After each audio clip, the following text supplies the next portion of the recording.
Hello दोस्तों, flat wisely में आप सभी का स्वागत है। आज हम फिलॉसफी के यूनिट 5 का नेक्स्ट चैप्टर पढ़ रहे हैं, which is Delhi commission for protection of child rights. इसका मतलब दिल्ली कमीशन क्या करता है चाइल्ड के पर्टिकुलर राइट्स को प्रोटेक्ट करने के लिए। लेट्स सी और इसमें हम पढ़ेंगे इसके फंक्शंस क्या है, इसकी ड्यूटीज़ क्या है। ओके, तो पहले हम देख लेते हैं Delhi commission for protection of child rights का मतलब क्या है एंड ये कैसे सेटअप हुआ था। ठीक है, एंड वीडियो को लास्ट तक ज़रूर देखना बिकॉज इस चैप्टर से भी क्वेश्चन पूछा जाता है every year in 5 marks. Hope so आपको वीडियो पसंद भी आएगी। Let's start. तो ये क्या स्टेट करता है, DCPCR the Delhi commission for protection of child rights has been constituted under the CPCR Act 2005 via a notification issued by the government of NCT Delhi on 7 July 2008। ये state करता है कि जो Delhi commission for protection of child rights है, इस act को 2005 में constitute किया गया था। एक नोटिफिकेशन इशू हुई थी जो कि दिल्ली एनसीटी दिल्ली ने इशू की थी। वो नोटिफिकेशन 7 जुलाई 2008 को कि अब से DCPCR हमारे कॉन्स्टिट्यूशन के अंदर एक एज अ आर्टिकल या फिर एज अ ड्यूटी प्रॉपरली आ चुका है। तो मतलब DCPCR 7 जुलाई 2008 को हमारे इंडियन कॉन्स्टिट्यूशन में आ गया था, हमारे इंडिया के अंदर आ गया था। It is 6 members and a chairperson. इसके अंदर 6 मेंबर्स होते हैं टोटल और एक चेयरपर्सन होता है। The commission started functioning from 8 September 2008।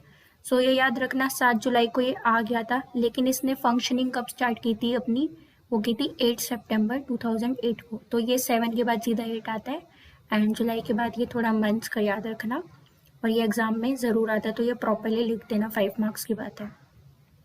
Then हम इसके फंक्शंस देख लेते हैं कि क्या है।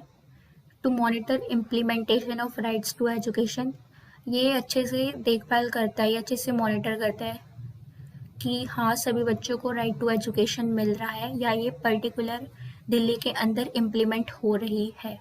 एंड दिल्ली कमीशन से ये चीज़ देख लो कि ये सिर्फ दिल्ली के लिए है, ये दिल्ली की स्टेट के लिए है।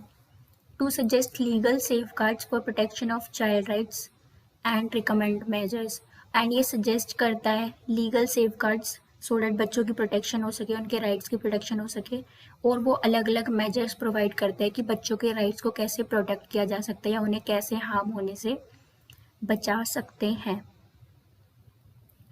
It inquires into violation of child rights and initiation of proceedings। ये इंक्वायर करता है कि बच्चों के चाइल्ड राइट्स अगर वायलेट हुए हैं तो ये हेल्प करता है कि आगे कोर्ट में जाके प्रोसीडिंग्स अच्छे से हो पाए, मतलब आगे वो केस प्रोसीड कर पाए कि बच्चे का राइट एक्सप्लॉइट हुआ था, वायलेट हुआ था, उसके साथ गलत हुआ है तो उसके अगेंस्ट एक्शन ले। तो ये नेक्स्ट हियरिंग्स के लिए प्रॉपरली इनिशिएट करता है, उनके प्रोसीडिंग्स में हेल्प करता है। It look into matters of children in need of care and protection, distressed, marginalized, disadvantaged, children without parents and children of prisoners for appropriate remedial measures। तो ये सारे मैटर्स में देखता है चिल्ड्रन के कि उनकी केयर कर सके, उनकी प्रोटेक्शन कैसी होगी चिल्ड्रन की, या जो बच्चे बिल्कुल स्ट्रेस्ड में थे, डिप्रेशन में जा चुके हैं, या मार्जिनलाइज्ड मतलब बिल्कुल ही जो बच्चे को न्यूट्रिशन प्रॉपर नहीं मिल रहा था, या जिन बच्चों को डिसएडवांटेज में रखा गया, चाइल्ड लेबर में फोर्सफुली डाल दिया गया था और अब उनके पास कुछ भी नहीं बचा है, या जिन बच्चों के पेरेंट्स नहीं होते, या जिन बच्चों को या फिर जो बच्चे प्रिजनर्स के बच्चे होते हैं, इन सबको ये प्रॉपरली हेल्प करता है, उनकी केयर करता है, उन्हें प्रोटेक्ट करता है और उनको आगे बढ़ाने के लिए अलग अलग मेजर्स भी प्रोवाइड करता है कि आप आगे कैसे क्या करो। To examine rights of children affected by violence, maltreatment, pornography, HIV या एड्स या फिर एक्सप्लॉयटेशन। ये एग्जामिन करता है सभी बच्चों के राइट्स को जो कि अफेक्ट हो गए थे वायलेंस की वजह से, उनके माहौल में ज़्यादातर वायलेंस होती थी, उनको अच्छे से ट्रीटमेंट नहीं मिलता था, वो ज़्यादा पोर्नोग्राफी में देखने लगे थे, या उनको कोई ना कोई बीमारी HIV या एड्स या उनके राइट्स को एक्सप्लॉइट किया जा रहा है। तो ये उन सबको एग्जामिन करता है, उन सबको अच्छे से देखता है कि कहाँ पे क्या गलत हो रहा है या फिर उसको हम ठीक कैसे कर सकते हैं। To monitor the cases of rescuing and rehabilitation of child labour, ये अच्छे से देखता है सभी केसेस को, किस चाइल्ड लेबर से बच्चों को रेस्क्यू करने के लिए, उन्हें बचाने के लिए, और फिर उन्हें रिहेबिलिटेशन सेंटर में डाल देते हैं सो डैट बच्चा आगे बढ़े, अपने प्रीवियस लाइफ से आगे बढ़े, या उसका जो भी गलत ट्रीट हुआ है वो उस चीज़ से बाहर निकले, डिप्रेशन से बाहर आए। To do research, literacy, and spread awareness of child rights and safeguards through media, seminar, workshops, and publications. ये रिसर्च करता है, ये अच्छे से लिटरेसी, मतलब ये सिंपल लैंग्वेज में अवेयरनेस को स्प्रेड करता है चाइल्ड राइट्स को लेके, एंड ये सभी को सेफ गार्ड्स प्रोवाइड करता है, अवेयरनेस फैलाता है, या फिर वो एक्शंस अगेंस्ट में आप क्या क्या ले सकते हो वो सब बताता है। और ये किसके थ्रू बताता है? ये मीडिया के थ्रू बताता है।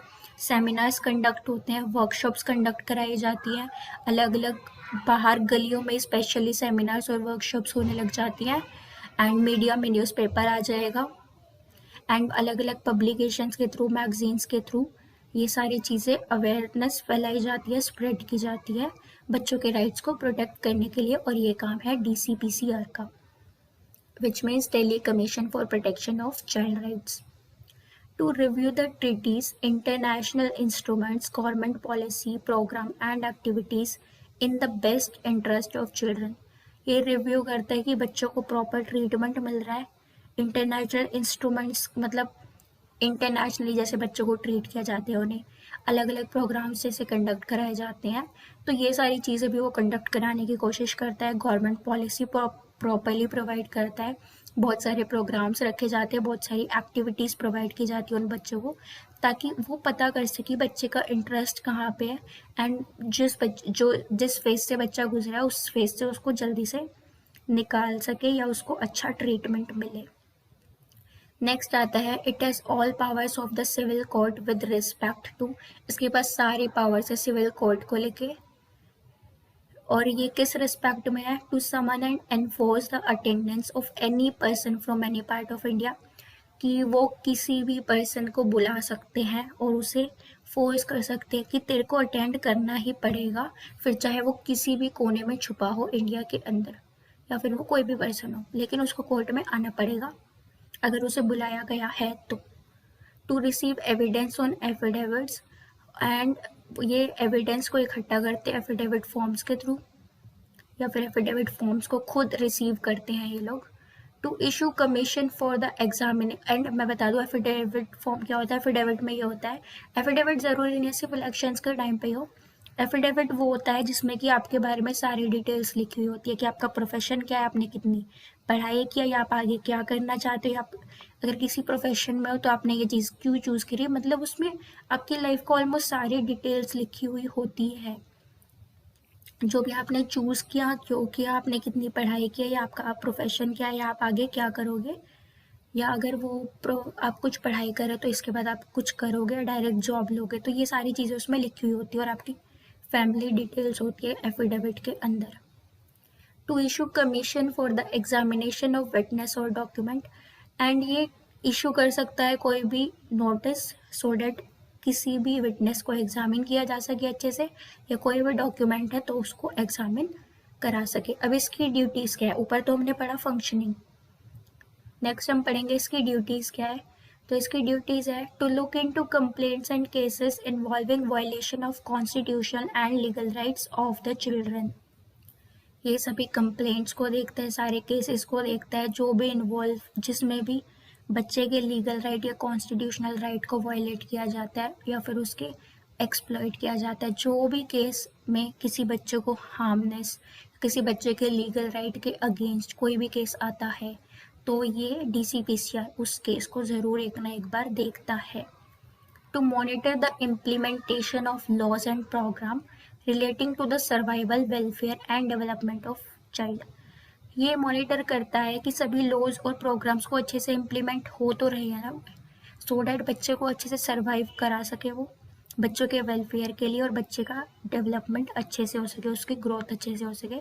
तो ये प्रॉपरली मॉनिटर करता है, अच्छे से देखता है कि हाँ लॉज और प्रोग्राम्स का अच्छे से इम्प्लीमेंटेशन हो रहा है, उन्हें वो सारे लॉज और प्रोग्राम्स कराए जा रहे हैं सो डैट बच्चों की ग्रोथ हो सके, उनके वेलफेयर के लिए और उनका सर्वाइवल के लिए, वो अच्छे से जी सके इन सभी चीज़ों के लिए। To study and monitor all matters relating to constitutional and legal rights of children, ये अच्छे से पढ़ता है, समझता है, स्टडी करता है, अच्छे से देखता है सभी मैटर्स को जो भी रिलेटेड होते हैं बच्चे के लीगल राइट को लेके या फिर उसके कॉन्स्टिट्यूशनल राइट को लेके। To undertake and promote research in the field of child rights, ये अपने अंडर में लेता है कोई भी रिसर्च हो रही है बच्चों की फील्ड के लेके, बच्चे के राइट को लेके, एंड ये प्रमोट करता है अलग अलग रिसर्चेस को। फिर भाई हम कह सकते हैं थ्रू मीडिया, न्यूज़पेपर्स अवेयरनेस फैला रहा है एक तरह से, उसने कुछ रिसर्च की, उसको कुछ पॉइंट्स मिले DCBCR को, तो वो उस चीज़ को प्रमोट करने लगता है सो डैट बच्चे के राइट्स के हम रोक सके कि वो वायलेट ना हो और उस पर अच्छे से ज़्यादा हम ध्यान दे सकें। सो यहाँ पे हमारा ये चैप्टर ख़त्म होता है। होप सो आपको वीडियो पसंद आई होगी and thank you for watching it. Bye.